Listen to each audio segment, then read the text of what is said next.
I cannot do that. You got it. You got it, Randy. I'll let Minty do it. I can't do Oh, it. yeah. We all know Minty's not doing I do not have a war hoop. You just pay me to be here. Come on, Randy.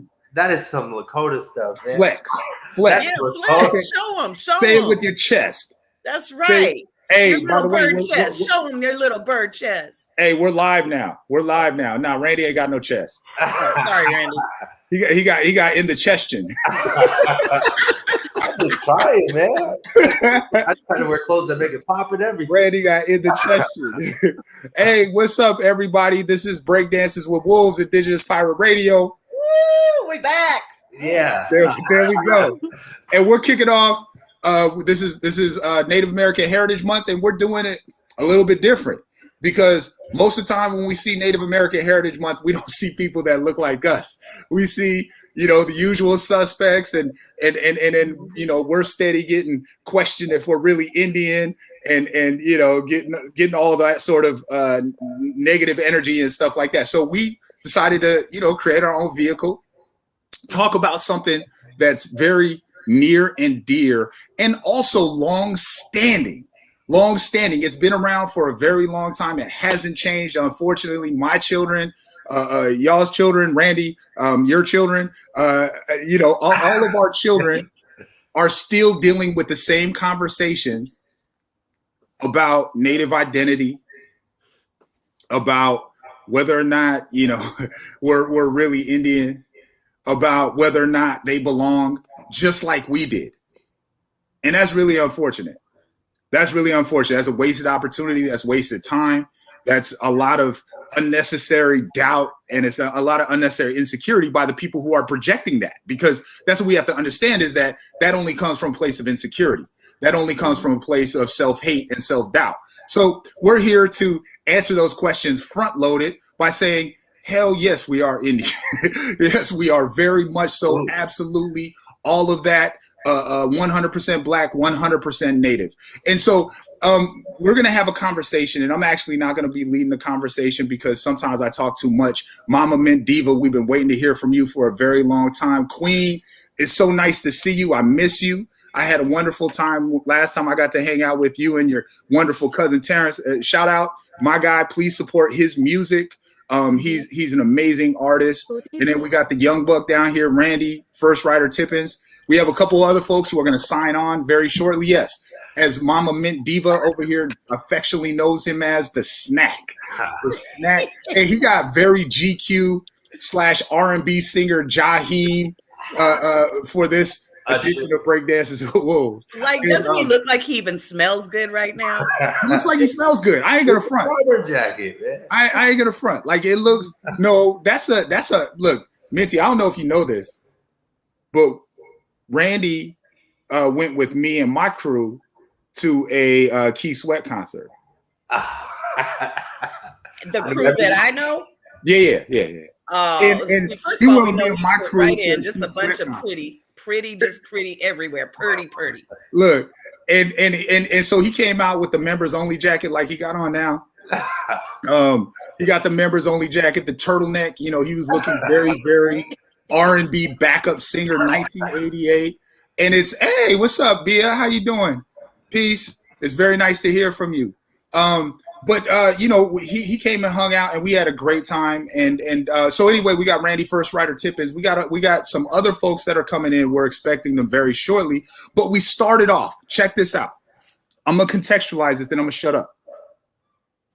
We started off this conversation internally with a cue. And we're not going to say what the cue, who was involved in the cue, because that's not the point. We're not going to destroy somebody's life. We're not going to do any of that stuff. That's not the point. But what we are going to do is tell you that it was an image of some folks with melanin sitting at a powwow drum. Randy, why don't you start off? Why don't you tell me what the setting was? Yeah, so it was some. It was a powwow singer with a bunch of darker people sitting at the drum with them. They're actually Black. I don't think they identified as Native.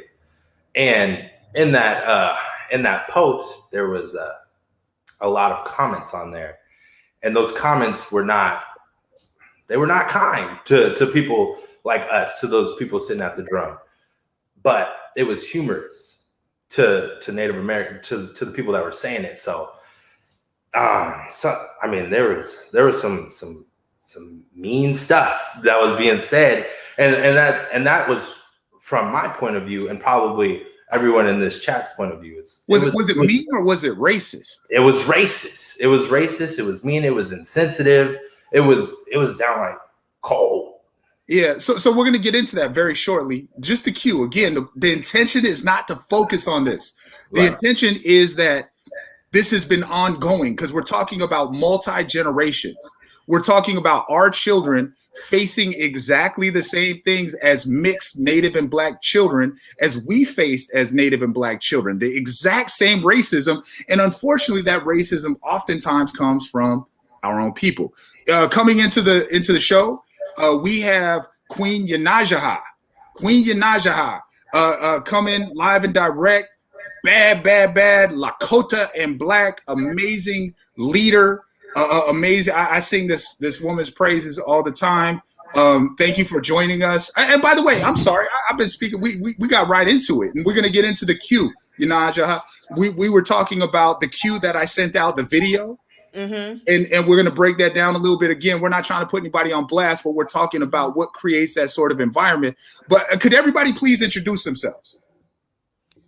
I am Minty Longearth. I am Southeastern, Santee Creek and Choctaw. I come from the Raccoon Clan. I am what is commonly known in the Southeast as a triracial out of the Low Country.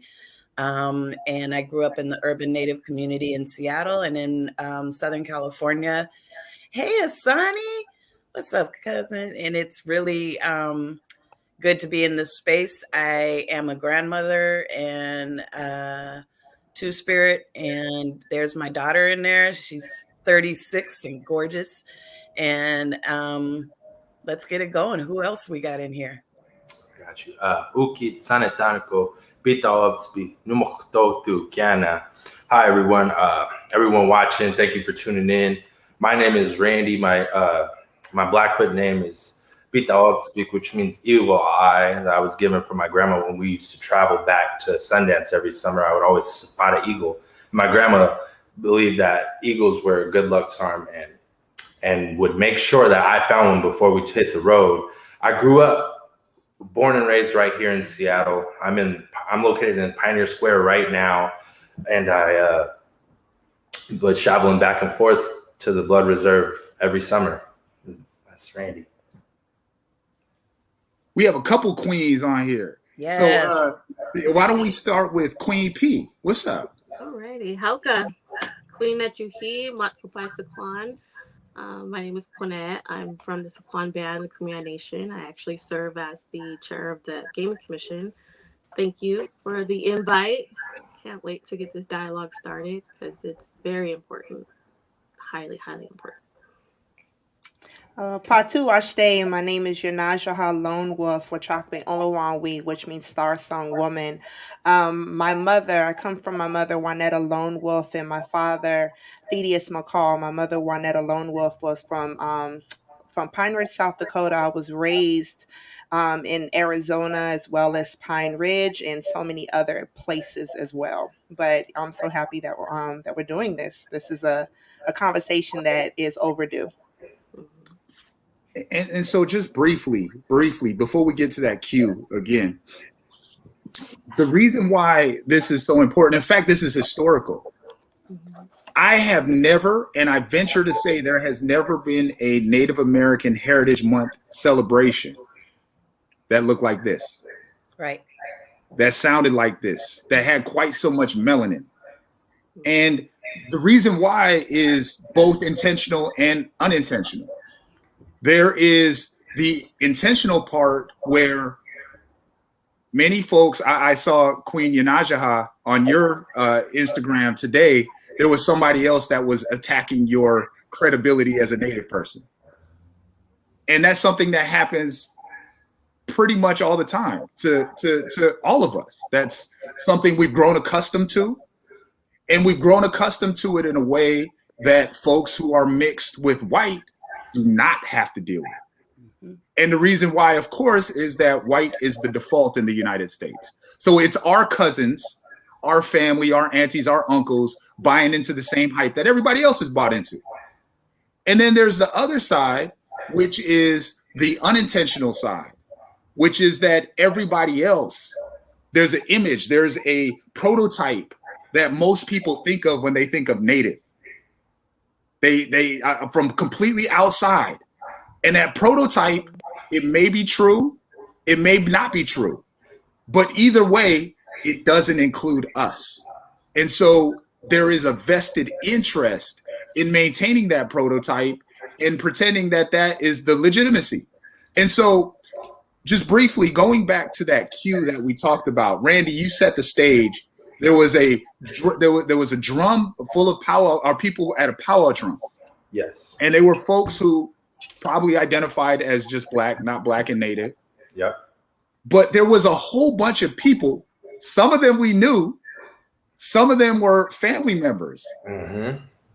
And they were saying a whole bunch of horrible, horrible, horrible racist stuff. This was on Facebook. And it was building on each other. It seemed like there was a stream, and each person was trying to say something more offensive toward Black people than the last person. And so let's start with you, Queen P. How did that make you feel? Well, when I first seen it, it was more, the photo was just beautiful. I seen diversity. I seen just the array of color, I guess you'll say. And that's what empowered me to really see that a woman is sitting at a drum. But then scrolling through comments, it's like, why would someone want to degrade that? Why would someone really want to pinpoint that as a negative, or just really come nasty and ugly at it, or even just make fun of a different culture just because they were not either present, or they just don't even want to understand of how did someone get to that drum initially. Was it through teaching, or was it just an introduction? So that's what was concerning, and even just the love of one another. Why would you come at it without expressing love first versus just straight hate?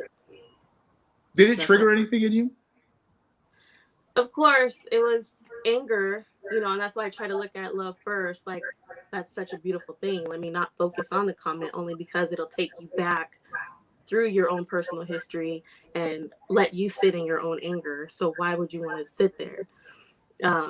And yes, personally, I have been attacked. My family has been attacked from my own community, and that's what sucks. It really truly does, when you're looking at someone that you would consider that res cousin or just that family, but yet in their heart, they don't look at you as the same. They look at you as someone that's lower than them, only because their skin color or their family is different, white, or I guess it'll just only be white, because anyone that's indigenous or anyone that's of a different culture, it's still not accepted, and that's not right. Mama Mint Diva, how did that cue, how did that image in the video, how did that make you feel? I was really touched by the irony of knowing the people that were making the comments and seeing, people that, we call cousins, like making those comments.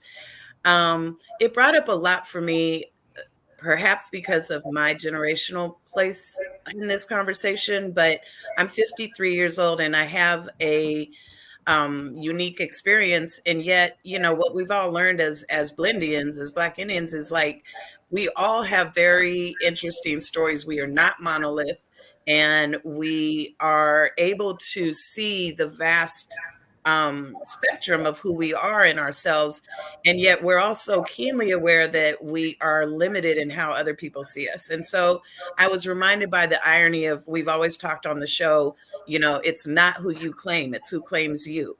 And some of these folks claim us individually as family members, and that's as far as it goes. And I think we really need to start having that conversation with folks, because I have cousins that, are uncomfortable with my mixture, and I'm not uncomfortable with my mixture. I love my Blackness. I love my nativeness. I love my otherness. I love all of it. But I'm so aware that there are folks out there, building fucked up lists and hits and all that stuff. And also it's really ironic because I have to bring this up. I'm a genealogist when I'm not here. So some of the folks that are coming after people should really be careful, because when I look them up,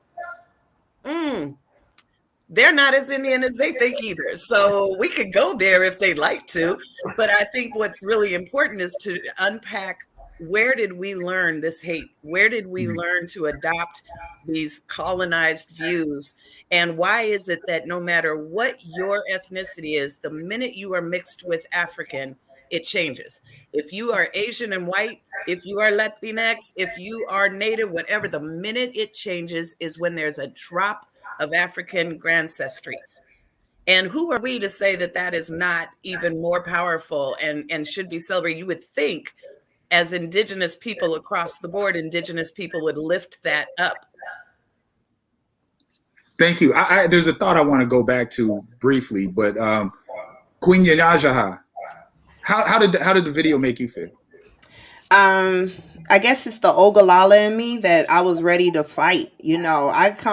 I'm a wild Ogallala. Like, we always ready for war. We're a warrior society. So I was ready to like go in and, I even made angry emojis under everybody's comment that said something, because I was about to call the president of that tribe. I mean, don't play with me. I just think, well, don't play with us. I think what it was the fact that, seeing exactly what Queen P said, like seeing this beautiful picture of Black people and natives. And I think that was a Latina sister, to see them all with a drum and singing together is something that I know is my mom's life's work. And it's so many of ours life's work, so many people's life's work of trying. And if you're traditional, and you practice that medicine wheel, and you know what the 4 directions is, and you practice that this is our way, then that should be able, you should know, it's like you should know traditionally, this is who we are. We're the people, we're supposed to be able to come together from the 4 directions and unite our people from the 4 directions. And anyone that doesn't, they talk about that. They say, oh, I practice our red road. I practice these ways, these traditional ways. But how dare you have a medicine wheel of 4 directions and you do not honor that Blackness? And you don't honor that Blackness, and you deny that Blackness every minute you get. So you should be ashamed in our culture, especially for my tribe. I don't know how you all's tribe individually is, but we call those people out. You know what I'm saying? So the thing is that they should be ashamed, and it should be, I mean, and that's where we have come to. I'm 43, I'm 10 years younger than you, so and Jossie's up there as well, but us that's come from where it wasn't a lot of us, coming from our res. It wasn't a lot of us coming from. So the thing is that we were shunned, we were covered, we were snuck. Many were adopted out. Many were, was not allowed to come back to the res, because of the color of our skin, because of the fact of who our parents were, end up having sex with and having a Black child, So I think that another thing too is that, is that me? Is my volume hella loud? Okay, so no, you're fine. Oh, okay. I think another thing too that needs to be said, like when I saw that picture, I also had to look at our history of what, in regards to all around the world, the darker you are, the more you are hated on. Whether you are dark skinned Mexican, whether you are dark Indian from India, dark Asian, whether you are Aboriginal from Australia, all dark skinned people of the world are the most hated people in the world. And so we also have the same thing, the same type of colonial mindset that we all was programmed. So for Native people to look down on Black people when our same enemy was exactly the same is hypocrisy. All of us have been colonized. And I can't call a Black person a racist, the same way I can't call a Native person a racist, because a racist is a person that has power. Black and Native people do not have power. We're still the oppressed under the oppressed. And that's how I felt about that. Yes, because we take on the bigotry that we are taught just by the very nature of being in these states. Every one of us has been taught all of this, and we're going to have to unpack it and unlearn it the same way that we had to learn it and pack it up. And I also think, I'm really, really glad that you said that, because we've got to talk about colorism too. Yes. Let's be real. I do not feel that I have been targeted the way that I have seen my children and my cousins be targeted that look with phenotype that people associate to being, Black or whatever. And I know that my very, very light skin gets me some privilege in Indian country that doesn't necessarily give to everybody. And I've seen people who are far more embedded in Indian country, and because they have deep melanation, they are treated some kind of way. I have a daughter who, her phenotype, she looks Ethiopian, because we're mixed with everything. She looks Ethiopian. Doesn't matter that she grew up with urban Native community. It doesn't matter that she grew up with schooling and with ways and with all of that, because when she is away from home, she has to defend her otherness, right? And yet she is my kid that we used to always say, oh, she's the dark-skinned kid. We used to say that. I mean, that's literally how we would describe it. She's the darker one. All my kids are very, very light skinned, and yet we conditioned. And so I had to uncondition, and I didn't start to uncondition myself until I was in my 20s. So, I also want to call out that we also get caught up in colorism. Yeah. I've had plenty of times where it's going to be ceremony, and I've had Native folks say, now, are you going to relax your hair? So that you can, wear that. And I'm like, oh, I guess, okay. Or, any of those things, like when Jossie cut his hair, that was like a huge deal. That's when I first started seeing people start hating on Jossie's Blackness. Okay, so thank you so much, Queen and Mama Mendiva, as well as Queen P. Randy, I saved you for last because you're a powwow singer. You're a powwow singer. You're a very good powwow singer, by the way. Everybody who's on this broadcast, Randy is a cold-blooded powwow singer. I appreciate it. And there's certain places, and we have somebody joining us very shortly who comes from one of those places where you'll actually very commonly see people who have a Black phenotype at a drum. But in the West, it's not necessarily that common. Randy, was there anything particularly, other than the fact that you knew a lot of these people, was there anything that was particularly ugly or that spoke to you about this video in particular? Yeah, so when I started powwow singing, that was when I got a lot of the hate from Natives. So when I grew up going back and forth to the res, I had a lot of love because they thought I was going to be this athlete, some super athlete that goes pro. So there was love behind because I was able to represent them because I was from the blood tribe, these kinds of things. So when I started powwow singing, that's when I got the cold shoulder from a lot of people. That's when people started not inviting me to places. And I was like, wait, I know I sing better than this guy. Why aren't you inviting me to the drum? Like, I know my beat is better than you. Why didn't you bring me? But I also realized that they wanted to dress like what they see on TV. They wanted to wear the hats, the chains, and those people that were commenting, they took a lot from Black culture while still while still saying those racist things, rocking exactly what I would wear or just any Black man on TV would wear. They could pick up what they like, but they could still knock us down. And that's how I was feeling. I was like, man, I should say something like, well, why don't all you guys change your whole wardrobe? Stop saying the N-word because you think it's cool.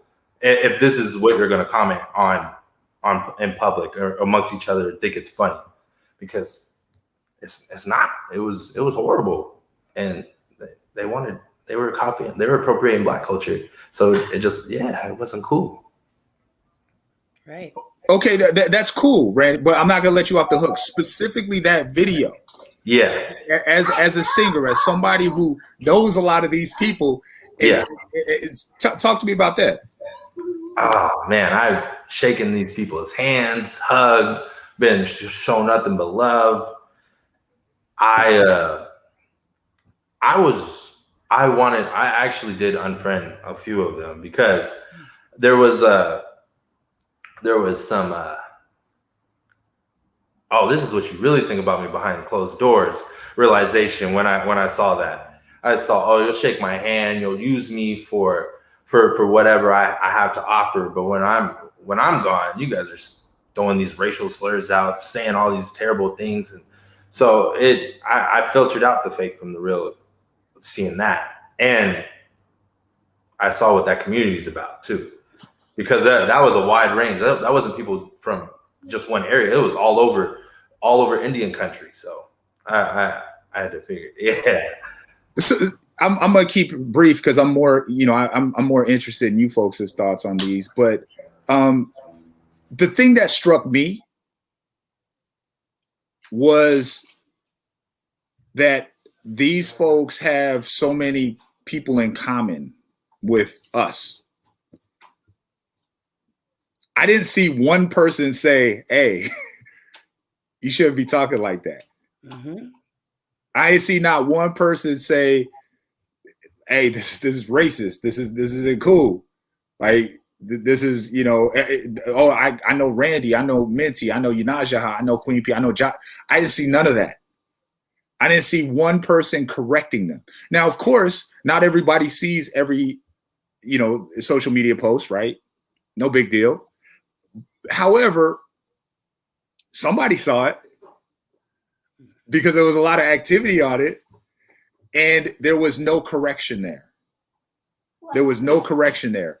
And that's the part, by the way, for me personally, that was kind of the word of the year, triggering, because that made me think back to how many times that sort of stuff was happening in plain view. Yep. And nobody ever said anything, like, oh, okay, it's cool. And so this brought us back to, how many times I've seen different things about any one of us in this, and exactly where it came from. There's no question about where it came from. Minty, the list that you were talking about, the memes, Yunajaha, that was happening around Standing Rock. Would you like to talk about that a little bit? Yeah, I mean, it's crazy. I got one today, and I'm gonna read it just so we can laugh together. That's what I'm I'm gonna read this. And this is something that just came today. I get it every day. I get something like this every other day, once a week. Ever since 2015, when I appeared on the Breakfast Club for Indigenous Peoples Day. How dare I go on the Breakfast Club on Indigenous Peoples Day with my beautiful dark melanated skin and talk about Indigenous people. Like, how dare I? And the comments and the level of hate that I got from Black and from Native. It was from both sides. They were calling me Shaniqua with the weave. They were calling me, um she's the N word. I mean, from both sides I was called every name in the book, to the point that I was depressed for an entire week, because this is, here I am, I'm like, I'm doing something that I know that my late mother would be so proud of me, to finally go on a major platform and talk about the way that she raised me as an Ogallala Lakota and a Black woman, and I was so proud. And then when I started reading those comments on the Breakfast Club on YouTube, it triggered my entire childhood. I made a post the other day, and I was saying that, I went on it was a Native American festival this past weekend in Atlanta, Georgia. And I brought my shawl out, for those that don't know, I'm battling lung cancer, and I have not danced in a long time. And I was like, you know what, I'm gonna go out there. And as I was out there, I made a post, and I used to fancy when I was younger. I used to fancy, and until this elderly Native grandmother, not my grandmother, somebody's grandmother, and I'm saying that for a reason. She was like, "Get that nigger girl off of the powwow grounds." So who is that? Go get her off. And I thought I was good. This was not in Pine Ridge. If it was on my res, my cousins, the Poor Bear, the Curries, the Whirlwind Horses, all of them, the Shangrews, they would have jumped that person, because my family is gangster. They always defended me in South Dakota. This was in Arizona, and I didn't have my family around and having to deal with that. And so I made a comment on my post, and I was saying my mother was my security blanket. Anytime anyone would question me who I am, I would be like, "That's my mom right there." I would just point to my mom. So when my mother died of lung cancer in 2003, my security blanket was gone. I had to now stand on everything she taught me of who I am, having to defend myself, why she was so stern in regards to the language, to the culture, to the ceremonies, everything, all of that had to come out. So I get all these type of messages, and I'm going to read this one because I would like to, because this is all over social media. Anytime you put in your Naja Lone Wolf throughout Indian country, Native country social media, Black social media, anything that has my name under it, it's these type of comments. 97% of African Americans do not have Native American roots. This is them commenting off of one of my posts. This is just a pipe dream that Queen, real quick. This is today, right? This was today. Yeah. This is today. It's a Wednesday. It's a Wednesday. It's just a regular day on my social media.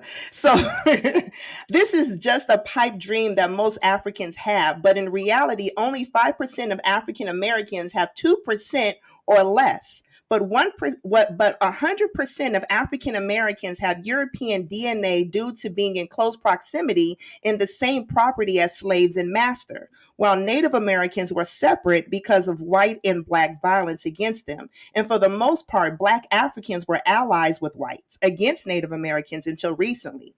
Yanajaha was adopted, and her mother left the reservation to join the Nation of Islam. She didn't grow up on any reservation, so whatever Native Americans hate Islam, Christianity, and Judaism and have their own spirituality. She also brought a bunch of weird NOI, Nation of Islam freaks, to pose for a photo shoot for 2 hours and never put herself in danger at the protest. She went for herself for her fake Native African identity agenda, and she's full of shit. She's just another fake Black Aboriginal supremacist and Native American wannabe.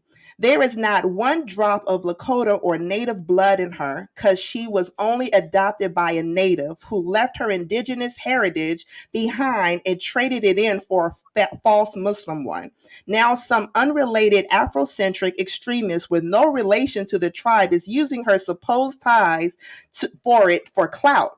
She's a wannabe Black Aboriginal clout chaser.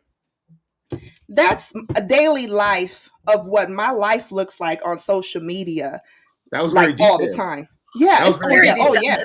The amount of energy, that people expend on these positions are so interesting to me, especially because they don't hold up. Jassy, you love to lawyer, and I love when you do, but nobody can hold up these arguments because they're not accurate. They're not historically accurate. We don't sit up there and question. I've never been asked to prove that I'm Black. I can't prove that I'm Black. Can y'all? Can any of you prove that you're Black? No. Where's your card? Where's your Black card? You don't have no Black card? No, I need a CID. I need to know which one of your great grandparents was Black. Right. We don't even do that. We don't even think about that. We don't.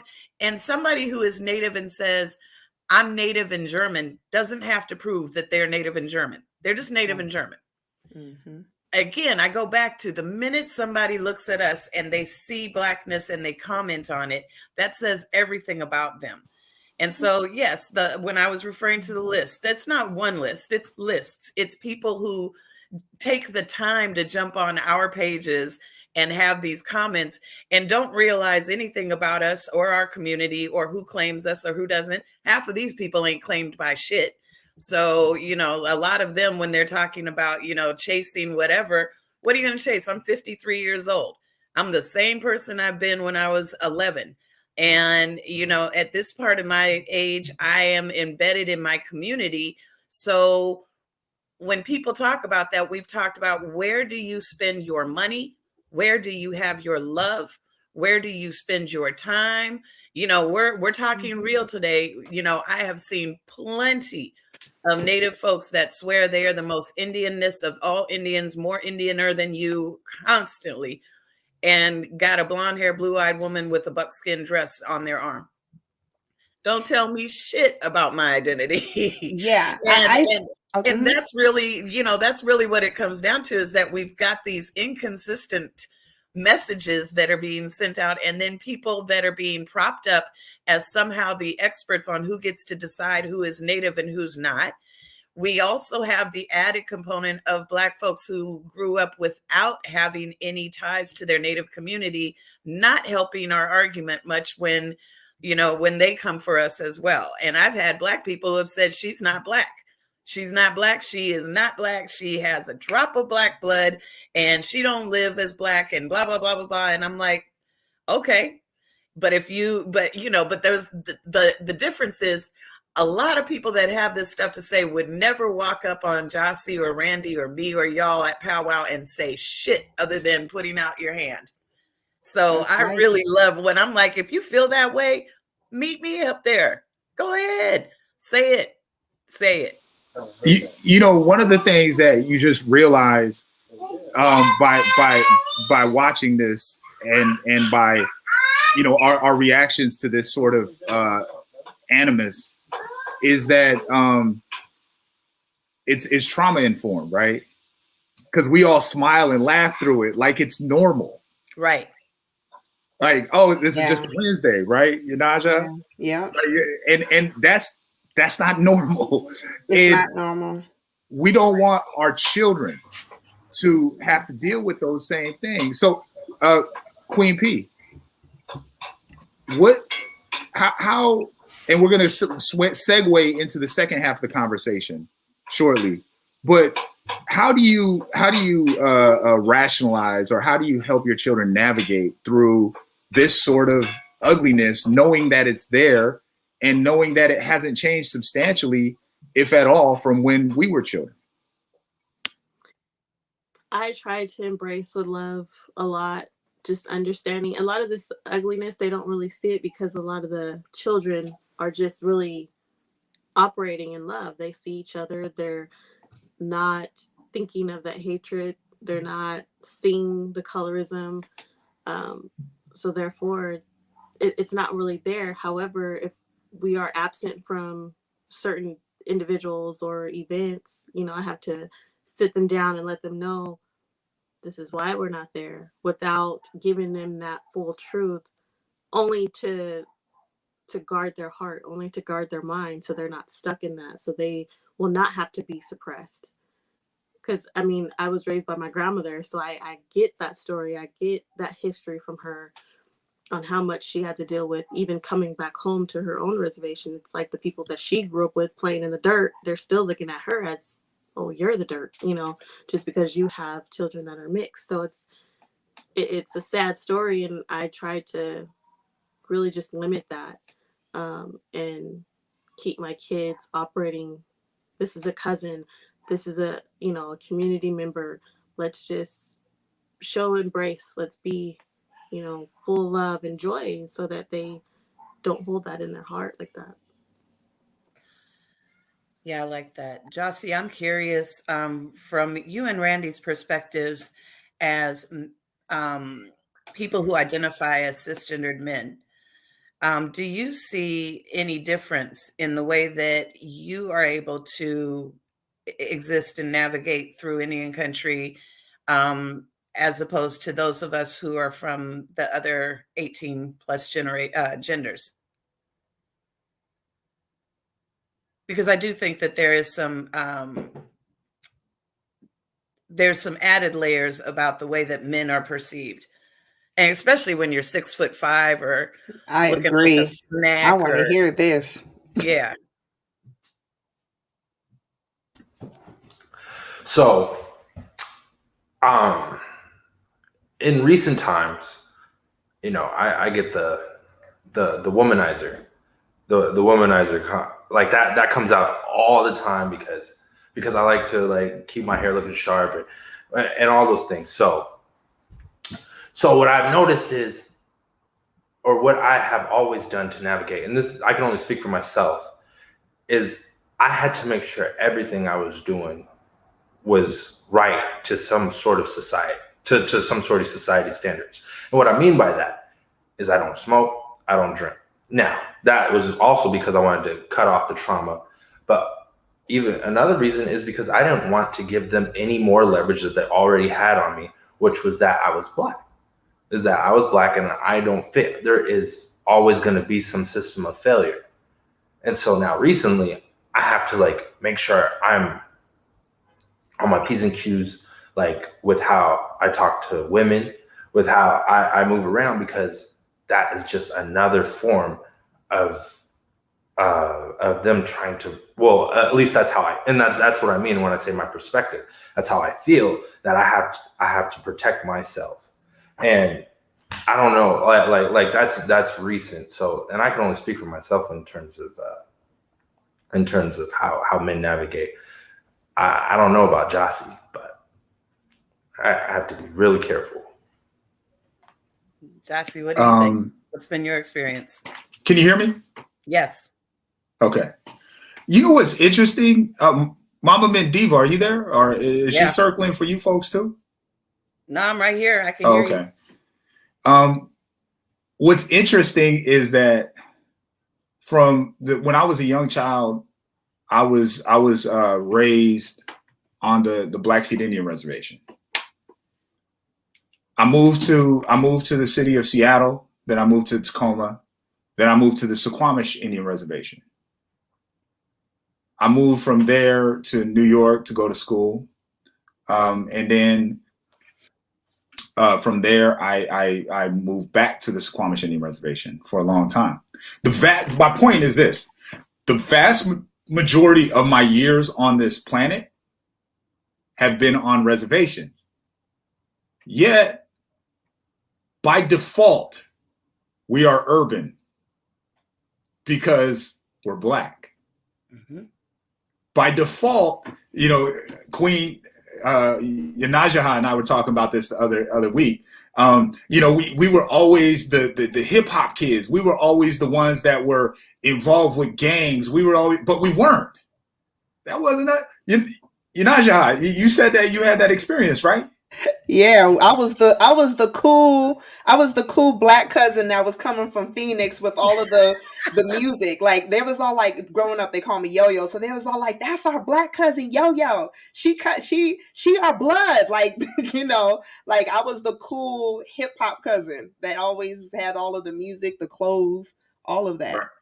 Yeah. No, and it's, you know, like, so the thing is that how I navigate has been, I was raised by a native mom and oftentimes by a native stepfather. Wait, a badass native mom. As you folks know, I mean, Indians, we don't do stepfathers. That was my dad. And and so I had two dads. I had a black dad and a native dad. But despite that, there was always those questions. There was always that point where, all right, you're cool enough for this. Like you're part of the in club for this, but you're not quite, you know, there's going to be more questions, whether it be about language, whether it be about ceremony, whether it be about powwows, whether it be that you're good enough for my daughter because you're mixed. And that carries along with it certain preconceived notions and prejudices. And so for me, I think I told Randy this because Randy's, you know, at an age, Randy's still very young. And I tell him, you know, when I was his age, I was so over the top trying to compensate for being mixed. I've told you this, right, Randy? I was super Indian. because I wanted to fit in. Like, no, this is, you see my siblings, this is my family. This is my family. I want to fit in. I want to be down. But there was a part of me, Queen P, Yanajaha, Minty, that knew I was never going to fit in. And I became comfortable with not fitting in. I became comfortable that, hey, we're just different, I guess.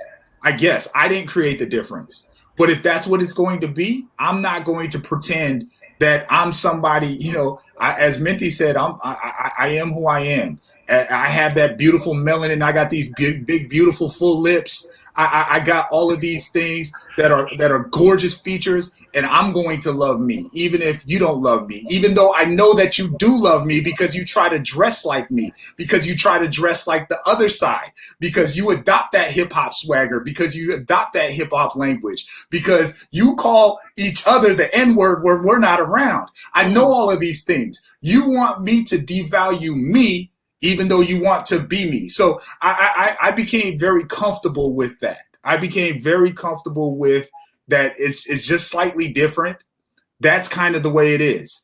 We have a native brother, Justin Beatty, Big Justin, coming in.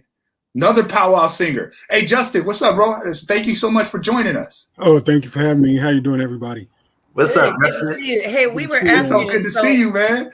It's been a long time. Hey, so for these folks who do not know, I don't want to give away too much of our folks' stories, but we have two people on here who have recently, through being descended from the two of the most strongest genetic lines in the history of this world, Native and Black, have recovered from health conditions that would have taken out so many other lesser people. So salute to those. If you want to talk about it, obviously that's your story. I don't want to give that away, but I do want to. I want to just really quickly, Justin, because you weren't able to chime in, and I picked on Randy a little bit more. I gave that cue with the video at the powwow drum. For those of you folks who do not know, Justin Beatty is a dope ass powwow singer. How did that make you feel, bro? It's tough, man, and it's not the first time. And being mixed, like, I went through a period of time where I know folks looked at me that way. You know what I mean? Like, I was the one who was a bit darker than everybody else on the drum. Even being here in the Northeast, where there's a lot of mixed folks, a lot of mixed Native and Black folks. Historically, those relationships go back a long ways.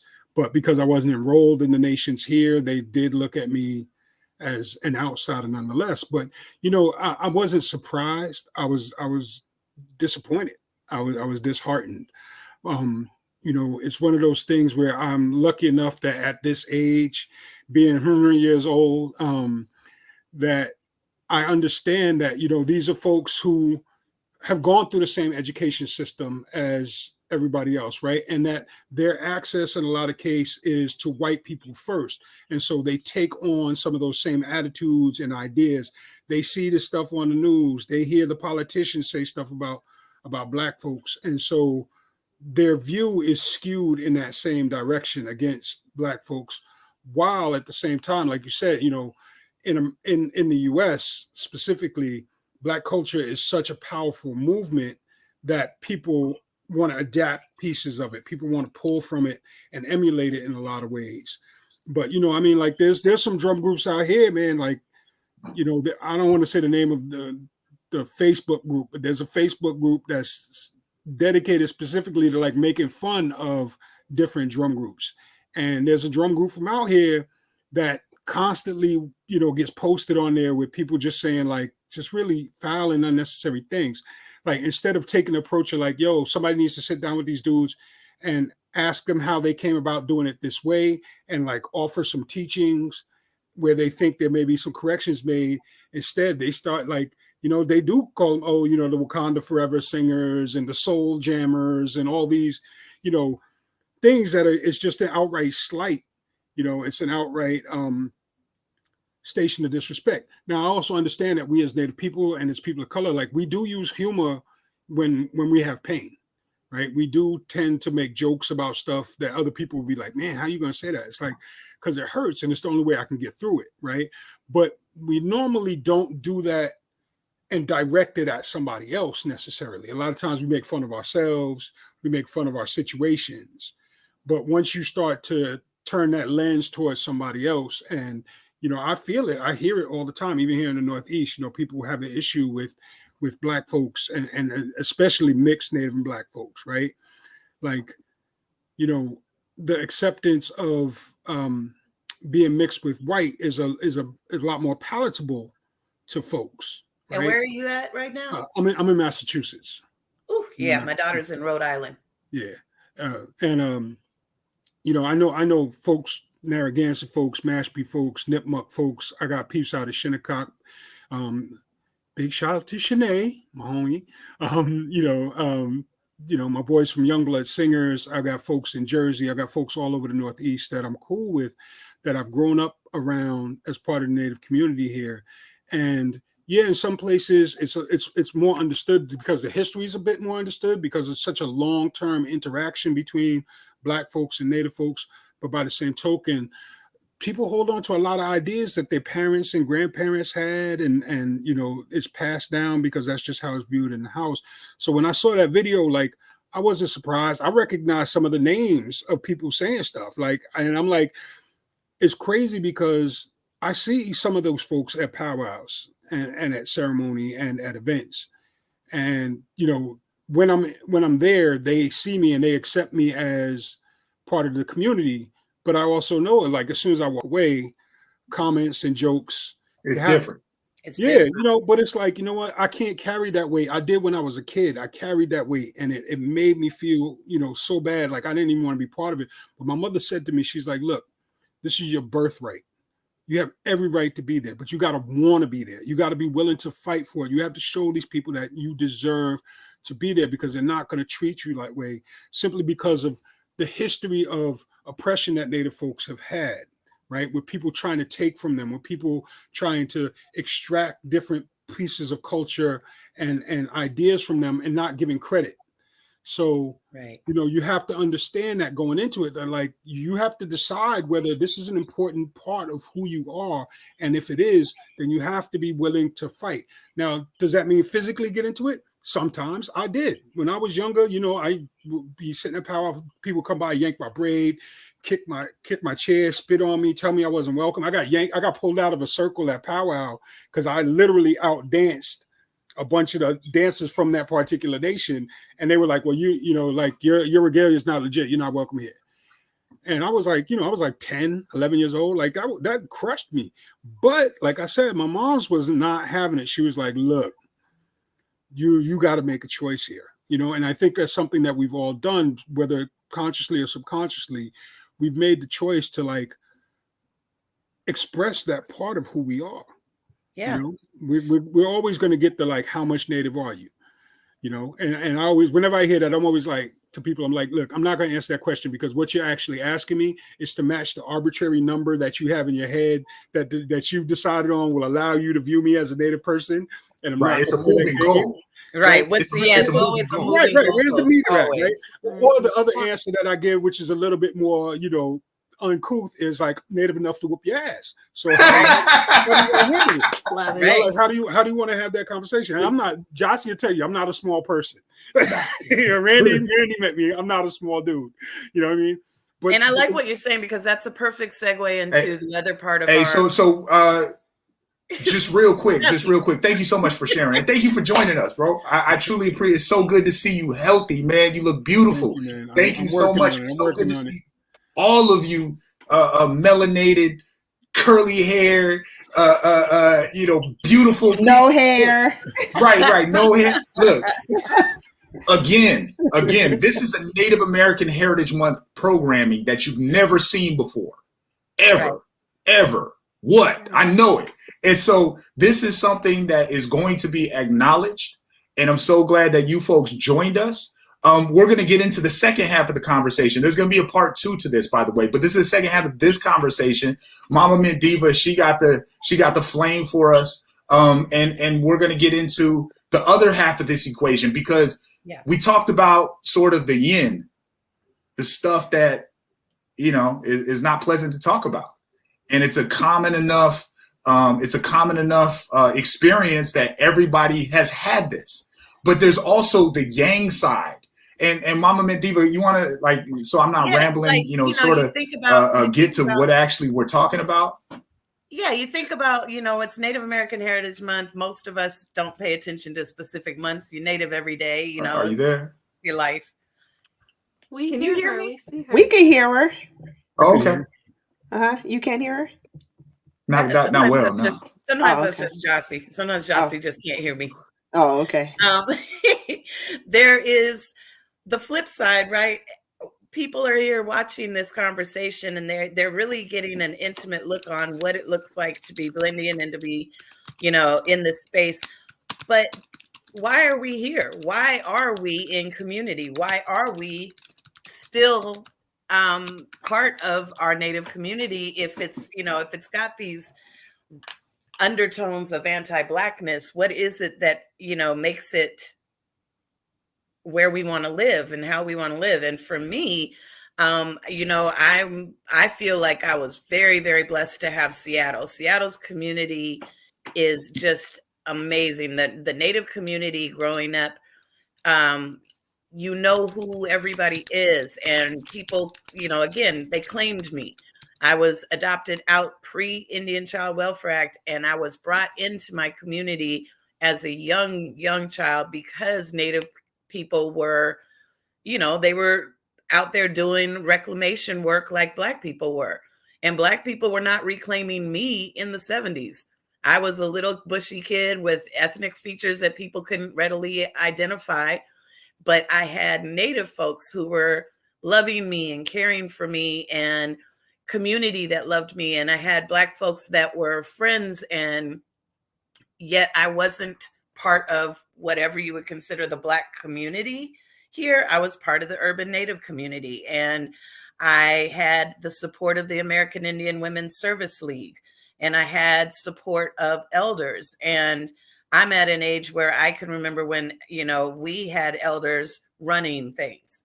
Things got done. People were really, really working hard. And I think that as we talk about what it is to be Native, for me, I'm filled with, I love the little things. I love the way that we are with each other. I love the way that, me and Randy and Jossie, we took a road trip out to Lapaway for Juneteenth this year. It was the first time I had gone out anywhere. And just being in the car with these fools was just like a reminder of what it's like to be in Indianness with people, to be in relationship in Indian country, to see how we laugh with each other, to see how we eat with each other, how we handle conflict, how we engage in our ceremony, how we, tell stories to our kids and our grandkids.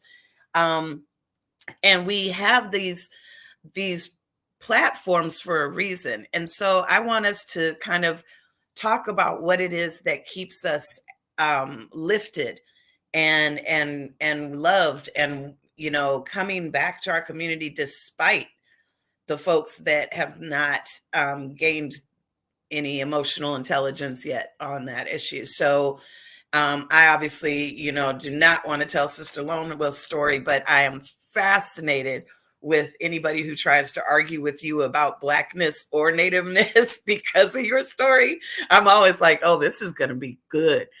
So give me some understanding from your guys' perspectives about what it is that we do love about being in Indian country.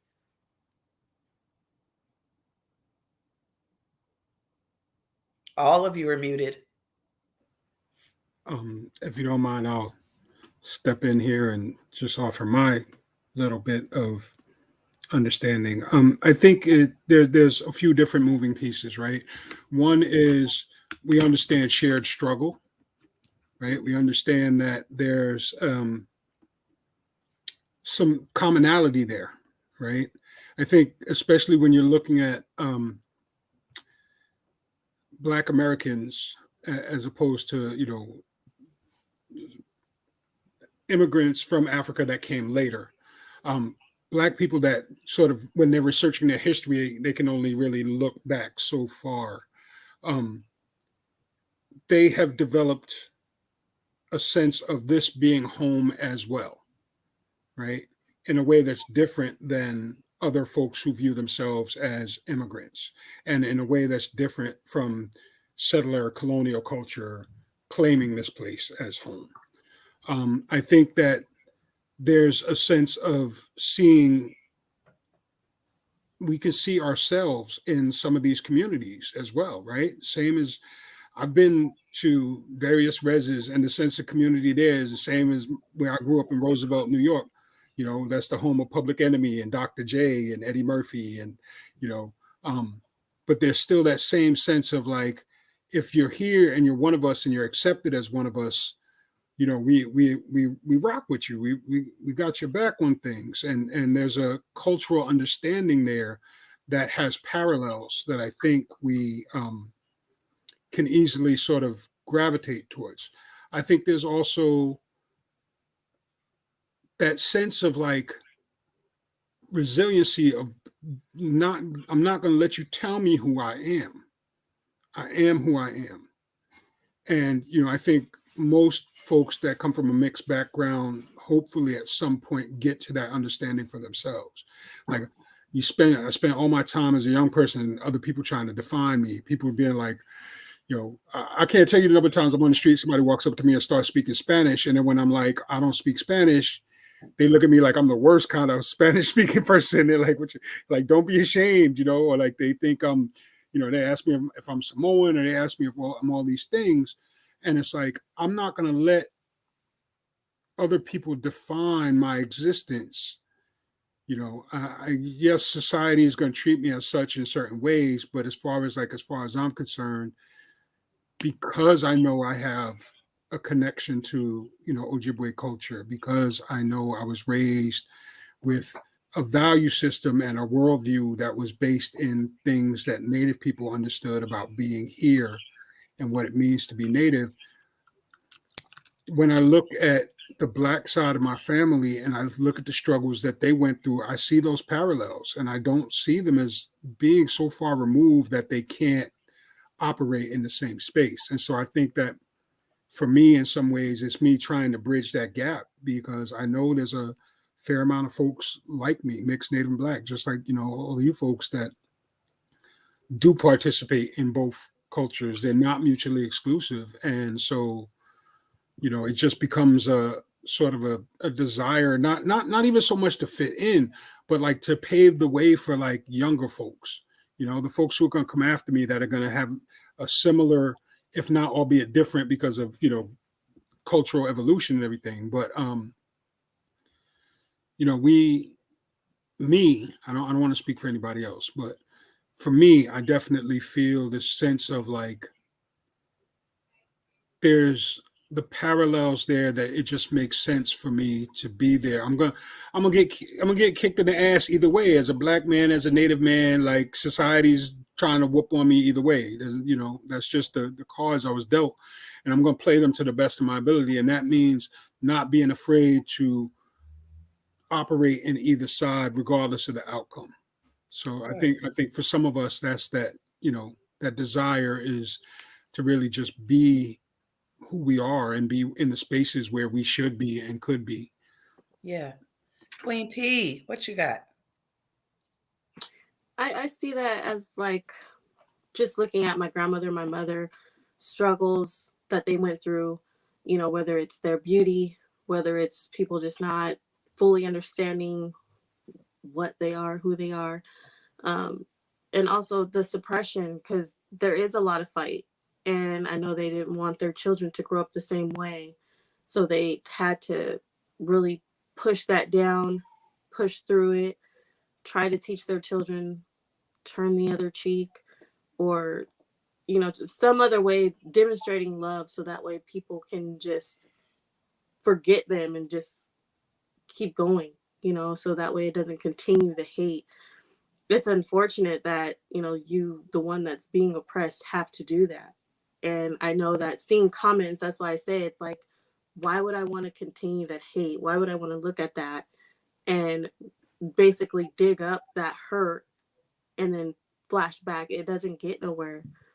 even though, yes, we all see it, we fight bloodshed, and then it's, oh, there's the compassion. Here comes compassion. Now we're all in love. But at the same time, your heart is so malice. Your heart is so just stuck on that, all because I'm of a different breed, and it's crazy. And I really don't like that. It's such deep suppression within our ancestors, and it just went through generations. And that's why I try, like, let's not have our kids live this same narrative. How can we better ourselves so our kids don't have to live this narrative, don't have to have conversations like this because their res cousin, has this in their heart. Right. So how do we change that narrative? And it's, don't speak on love and all you're going to do is really hate me on social media. You want me to really knock on your door and therefore we have this continuous beef? Like, no. Let's be grown about it. Let's talk about it. Let's pull it to the table. And instead of just, like I said, continue the narrative. If you don't like me, then let's speak on that. We don't have to be friends. Not at all. And let's recognize that, as it will sound familiar, we've all been bamboozled. This is everybody has been bamboozled. And if you're not pissed about the fact that you use the N-word and you have no African descent and no right to use it anyways, period. Yeah. There's something going on there that you're not, examining. I'm glad to see that Winona Stevens is in the chat. I saw her comments. She and I do prison reform work together, and she's can you guys hear me okay? Okay. Jossie's the only one Jossie's the only one that can't hear me. Oh, bless Jossie's heart. That's so weird. I always have issues. Is it weird though? But Winona is whole chunk and black, and that's fine. I just enjoy listening to you. And Winona's whole chunk and black, and I am Southeastern Creek and black, and she and I are super, super close. We look nothing alike. We don't look anything alike. We go into the prisons, and the first couple of years, the elders would not be able to tell us apart. And I realized really early, because for them, all black people look alike. and it took a couple of years before people were not calling me Winona and her Minty, and and we kind of spoke on it, but Noni has a broader experience around anti-blackness in her experience because she's lived in several places and I've only lived in a couple places.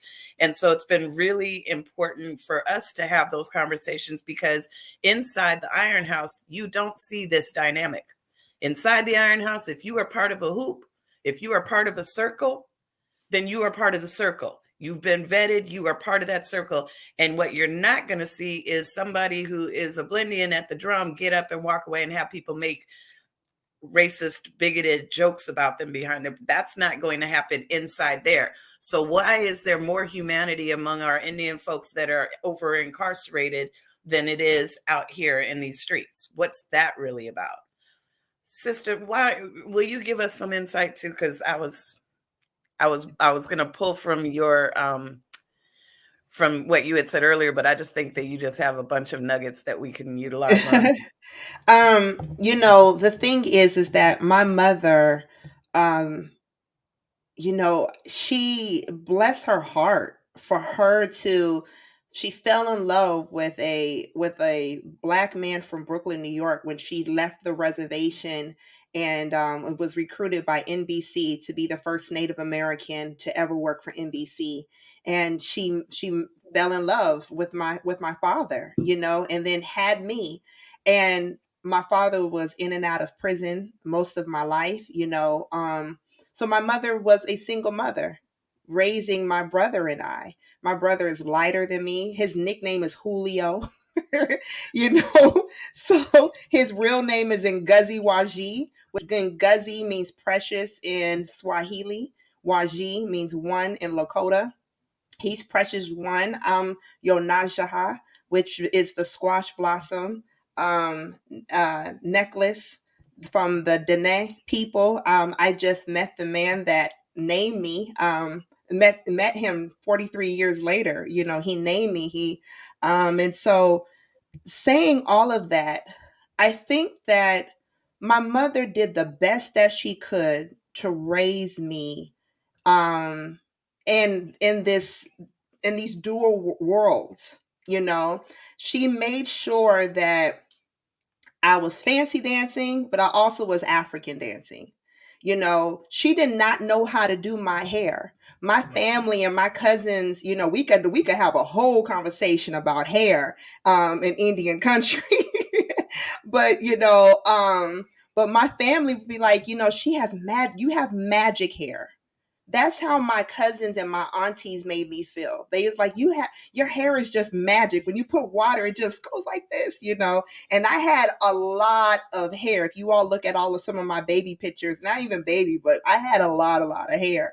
And so, but my mother would keep me in a black salon. And that was my experience of being around black women. Because growing up, I didn't think I looked like my mother. I wonder, you know, how she. I wonder if, you know, if I could. That's one thing I wish. Like many things, I wish that she was still alive.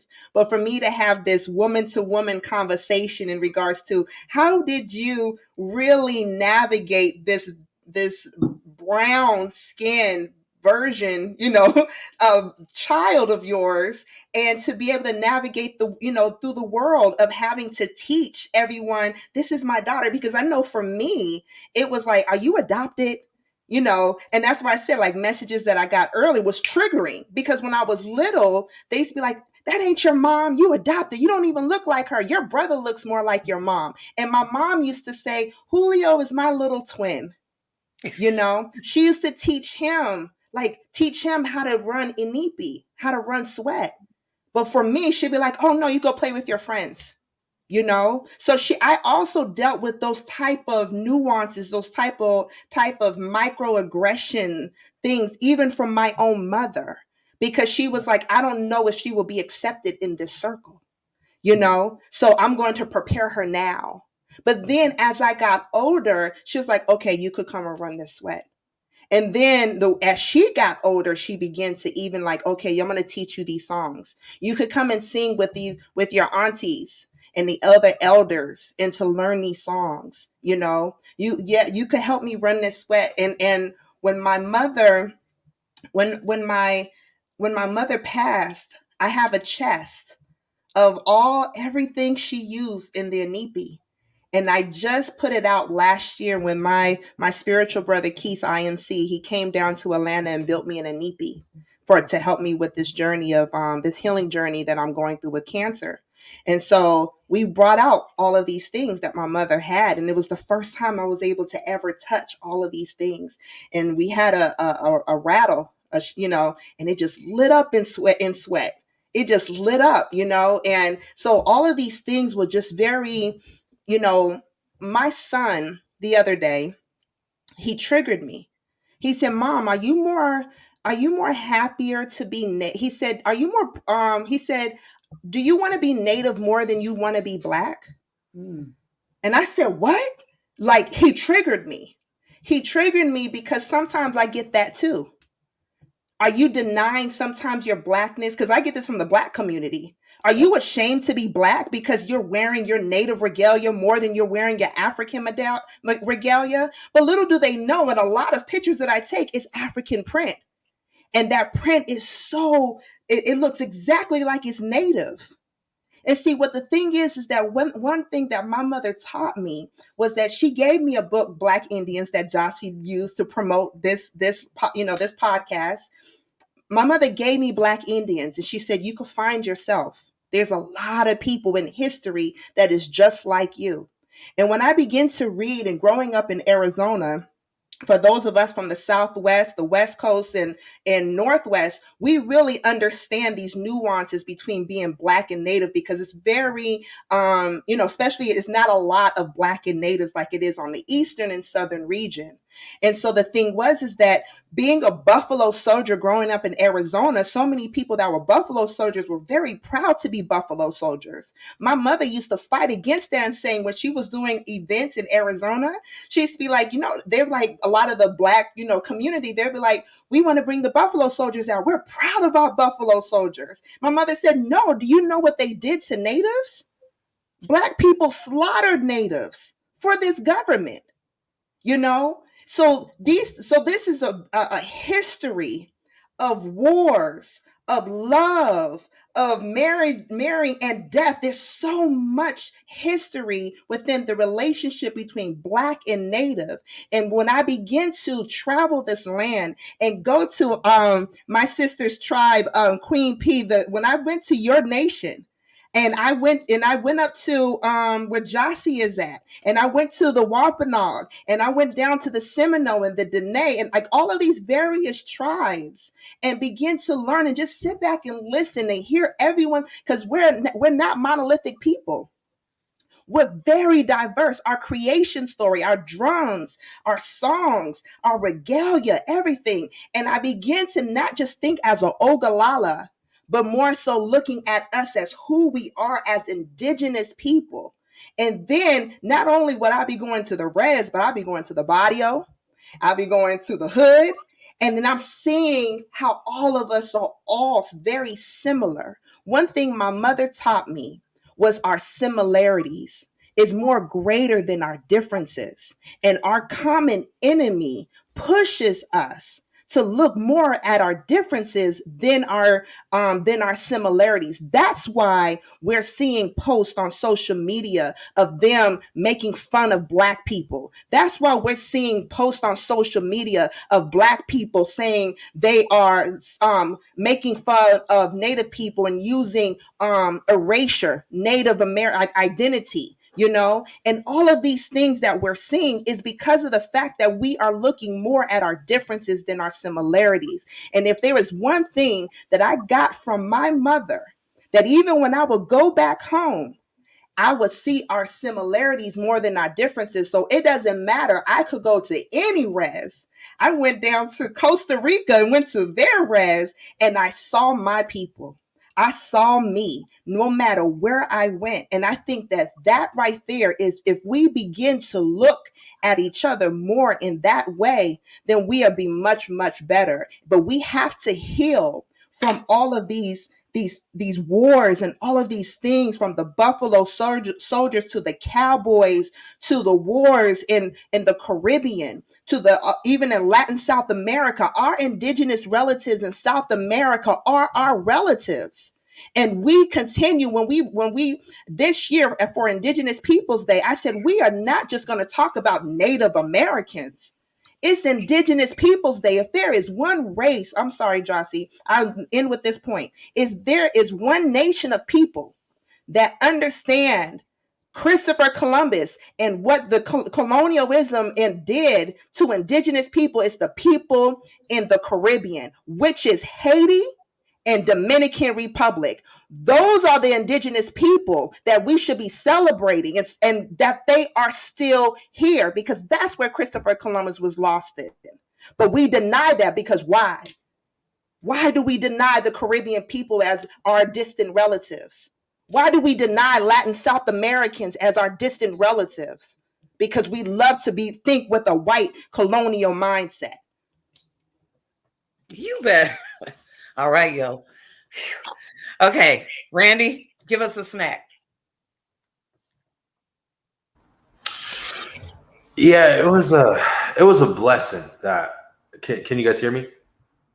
Yeah, it was a blessing. I think my grandma, my late grandmother, to this day. Even every time I light my smudge, I thank her for teaching me the Native ways, for all that she endured going to residential school and having to flee the res when she was 19 and moved to Seattle, had 5 kids, didn't teach any of them anything about being Native, didn't speak the language at home when my grandmother was fluent. I she taught me everything. At 8 years old, I knew nothing about being Native. I didn't know that my mom was Native. I didn't know my grandma was Native. I just knew natives from what they taught me in school. And then my grandma said, "Hey boy," that's what she called me. She said, "Hey boy, you're coming with me." Me and my grandmother got on the Greyhound, went back to the Blood Reserve, and we participated in Sundance. And I was blown away because it was everything I saw in the books. You know, I slept in a teepee, and I was like, "Oh, this is what I am." And my grandma was like, "Yeah, this is you." I attended my first sweat at Nina Stucco. That's Chief Mountain on the Blackfeet Reservation. And my grandma said, "Did you see how they pray and they use water, rocks, ground?" She said, "That's because we're able to connect." She taught me all of these things. And as I grew older, I couldn't wait to go to Sundance. I couldn't wait to go to my res because I was connected. And my grandma started speaking the language to me. And I always wondered, why me? Why me? Why did she pick me to teach the language? Why did she pick me? But I knew it was because she had endured so much that when she finally sobered up, I was available for her. So her resilience, like I think every day. Now, it wasn't all pretty, but neither was life in Seattle. I was raised in the Central District on the cusp of being in gangs. I mean, yeah, like it wasn't safe. And summertime for Minty and Jossie, you guys are from Seattle, you know, in the summertime it gets hot. Sun comes out, gun comes out. So I remember it used to be Torchlight, and a Torchlight here in Seattle is a large parade where all of Seattle comes together and they celebrate Sea Fair. But that meant all of Black Seattle came out, and I was raised right in that mix. And there was one year I got with all my little friends, and I was like, "Let's start a gang." So we had our little gang. We thought we were tough. We thought, oh, we're gonna go run Torchlight, and everyone from the opposing side, we're gonna beat them up because we were all good football players. So we thought we were hard and we could just go run stuff.